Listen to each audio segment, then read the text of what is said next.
Welcome in, everybody. Welcome to the Ascended Podcast. We're back with another episode here. I'm your host, Caleb Schuelke, and Ipara. And let's get into tonight's episode. Here's something that nobody wants to say out loud. Most founders out there don't fail because of their idea and how bad it is. They fail because they spend roughly 10, 11 hours a day on stuff that really has nothing to do with actually selling things, their business itself, right? They're doing emails, invoices, scheduling, research, follow-up. It's this never-ending avalanche, I would say, of admin that buries you before you really even get to work that matters. A lot of you guys think that's what it means to be a business owner. The problem is, right, half the time you're getting advice that just says hire a VA or get an executive assistant, right? If you're getting overwhelmed, just hire somebody to help you. Well, if you're a brand new entrepreneur, that's $3,000 to $5,000 a month for a founder who's not even making money yet most of the time, who's eating ramen, right? If maybe living with their parents still in college, and who's wondering really if this whole business was a mistake to begin with. You guys don't have the confidence, the social proof yet, and it just doesn't make sense to expand that far. So what we're going to talk about tonight is what we've done that's different. We replaced that entire stack, the virtual assistant, the researcher, the scheduler, the email writing assistant with a $20 a month AI. And it actually worked. I might need to stop you there. That kind of sounds like every AI grifter on Twitter right now saying things like, I replaced my whole team with ChatGPT. We've all seen that thread in our industry, at least. It's usually garbage. So what do you have to say about that? Yeah, and you're right to be skeptical. I would be too if I was just hearing this. And that's why we're here. And that's why you're here, right? Yeah, kind of want to, I got to be here because someone's got to call it up when some stuff that doesn't sound anything unique comes up. So, well, perfect. I appreciate it because we're gonna have that be your job today. I'm gonna walk you guys through exactly what we've built, what Nova is, what it costs, and what it actually solves, what it is as a program. And your job, is listening to me today, is to be the bullshit detector. Call it out and poke every single hole that you can find. But most of them, I'm gonna trust that Anthony's gonna do a good job and try to catch me if I'm saying something that doesn't make sense. Gladly, Maeve. So without further ado, guys, let's get into it. I'm going to take you back about 8 months. Right? I'm sitting in my apartment right here at about 2 a.m. I've got 17 tabs open. That's just a problem I have regularly. I'm trying to write a follow-up email to somebody that I met at an online event really 3 weeks ago, and I can't even remember what went on. I know it was something related to real estate at the time. I got a spreadsheet, right, of leads that hasn't been updated in a month. I've got a calendar, right, of appointments and things I got to do. Some of them are important, some not. And it looks like a damn war zone. And I'm thinking like, this is it, right? This is how it ends. Not with some dramatic failure, but entrepreneurship just half the time fails because I'm drowning in admin until I quietly give up with it. And the worst part is I knew exactly what I had to do to grow at that point, right? I had the strategy, I had the vision, I had the system down. I just couldn't execute it by myself because I was buried in the operational sort of quicksand that nobody warns you about. And so that's when I started building Nova.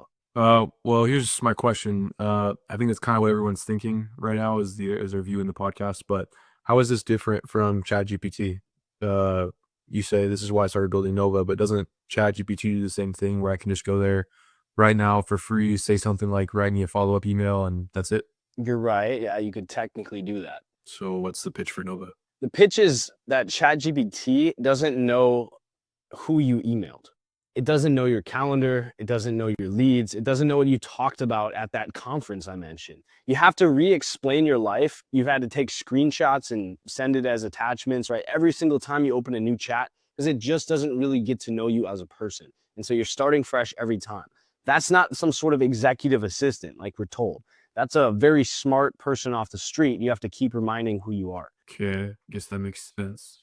So an actual assistant, right? They know your context. They know your priorities. They know when you say stuff like follow up with Sarah. It knows who Sarah is. It means the Sarah you met at the FinTech event, right? Not your Aunt Sarah. I actually have an Aunt Sarah. Yeah, I mean, that's what Notion AI says too, though. That's like what every AI tool says is we know your context, we know your story, we understand more about you, and then you use it and it's kind of mid. So Yeah, and I've ran into that a lot too. That's part of why it's motivated me so much to build this. And again, you're not wrong here. And 6 months ago, I would say I would have agreed with you. That's what makes what Nova is interesting. I'm going to put the numbers on the table, right? Just because I think people underestimate how expensive to really is to just hire somebody advice. A virtual assistant, like a good one. You see the millionaires, right? I've watched Iman Gadji for a while, right? He's got his assistant Amara. Like all these millionaires. Grant Cardone's got an assistant, right? Somebody that follows you around, that knows your life, that takes care of the things that you are forgetting half the time, right? Not just somebody you tell what to do, but somebody who proactively says, you forget these things regularly. Let me take care of them for you. Those types of people, right, that don't ghost you after a week, they run you like $1,500 minimum if they're virtual to $3,000 to $5,000 a month for a starter. If you want somebody that's US based who actually understands your business and is really proactive and has experience, you're looking at $3,000 to $5,000 minimum to have that person for you for a month's work, basically. In Upwork, right, freelancer, you can go and hire today for research, for writing, for scheduling your tasks, probably to $50 to $100 an hour. You need maybe 20 hours a week of that kind of support. That's $4,000 to $8,000 every single month. And at that point, are most solo founders making like what range would you say? Zero or really close to it. That's the trap, guys. You need the help to grow, right? That's why every millionaire has the help, because it's the biggest thing is the little things. But you can't afford the help until you've actually grown first. So if you can't afford it, but you need it, like what's your alternative? I mean, ChatGPT Plus is $20 a month. Claude Pro is also $20. What's Nova doing that justifies even comparing itself to those two? Yeah, and you're just alley-ooping me here. I appreciate it. And ChatGPT Plus, $2, right? It's an incredible tool. I've used it for. At the end of the day, it's just a chat window. You type, it responds with context, basically a fancy version of Google that's contextual, and then it forgets stuff. Every conversation, even if you're paying and you have the advanced memory stuff, it's basically starting from scratch. Claude is the exact same deal, especially their pro model, right? Amazing for very long documents, coding stuff, but it doesn't do anything. It doesn't send an email, it doesn't book a meeting, and it doesn't research a lead or draft an email outreach. It just kind of talks back. Now, again, a human executive assistant is somebody who actually does those things. But again, $3,000 minimum. Nova does those things for $20 a month.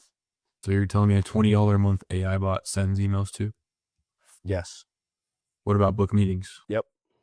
Research leads, draft personalized outreach? Yeah, I would. Yep, all of it, really. And that's not just like templated garbage. That's like you click through and you still have to kind of manually do. No, it's actual personalized outreach based on who it knows the person is, what you've told it about, what they've posted about, what your connection point with that person is. You're muted, Anthony. I think you were talking. You know, Yep, I got you.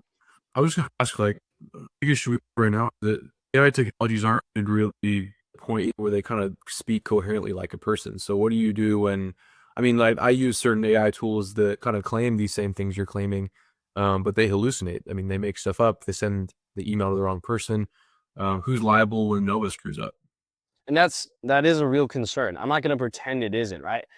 It's like the internet in the 1990s. It seems advanced, but if you look 20 years from now, it's going to feel like it's brand new. And I appreciate that term you use, hallucination. That's basically when an AI kind of goes into a daydream, right? When you tell it, it kind of blanks on really what you were trying to have it do. It's not very reliable in its job. And so that's a very good term to bring up.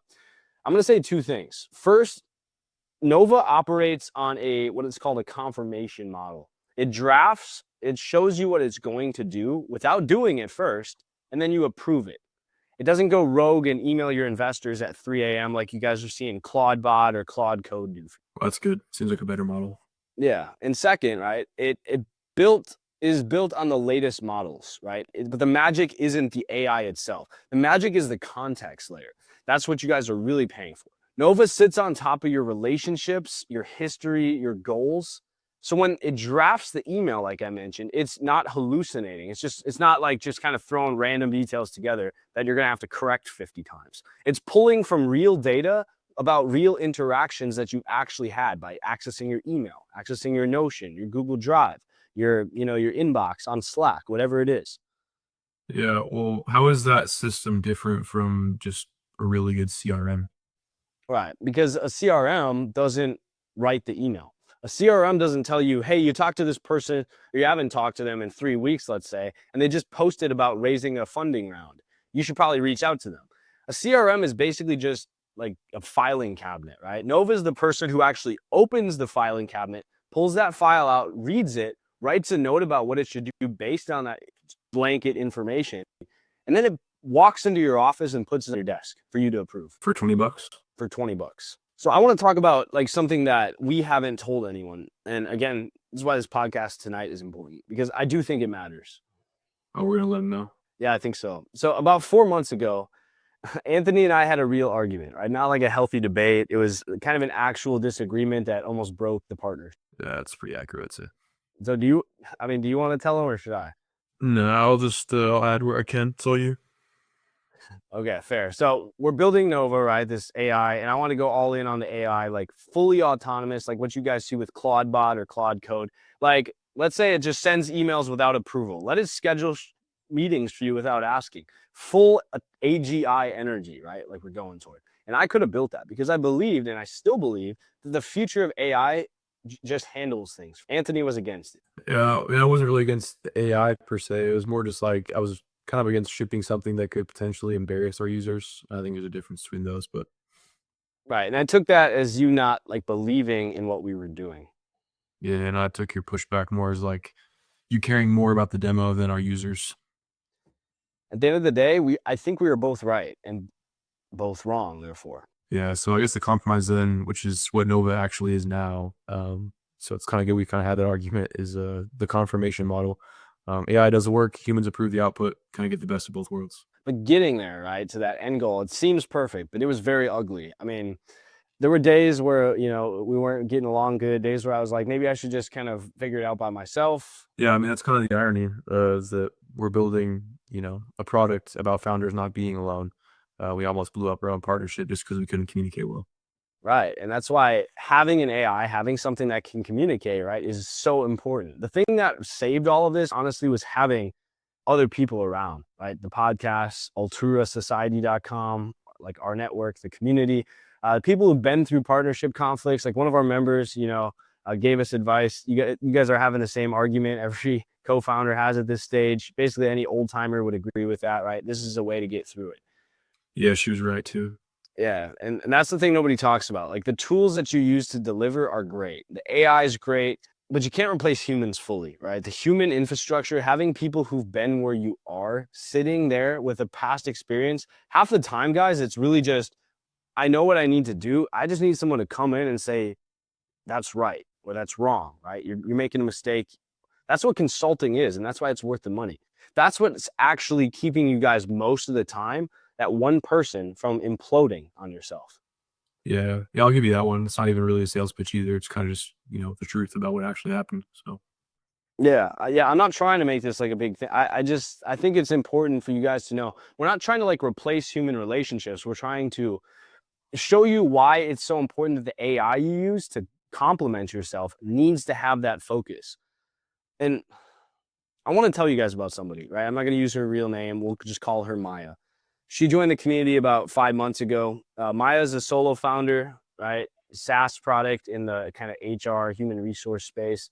Very smart as hell, right? Great product, but she was stuck at, let's say, $2,000 a month, and she couldn't figure out how to break through, how to grow it. So talking to her, right, the problem was obvious. She was spending, and I'm not exaggerating, 6 hours a quarter of the day on non-revenue tasks, emailing people, doing research, scheduling calls with partners, literally just virtual assistant stuff, following up on leads, the operational nightmare that I just mentioned earlier. yeah, without even saying her name, I remember her. She was in one of the accountability pods.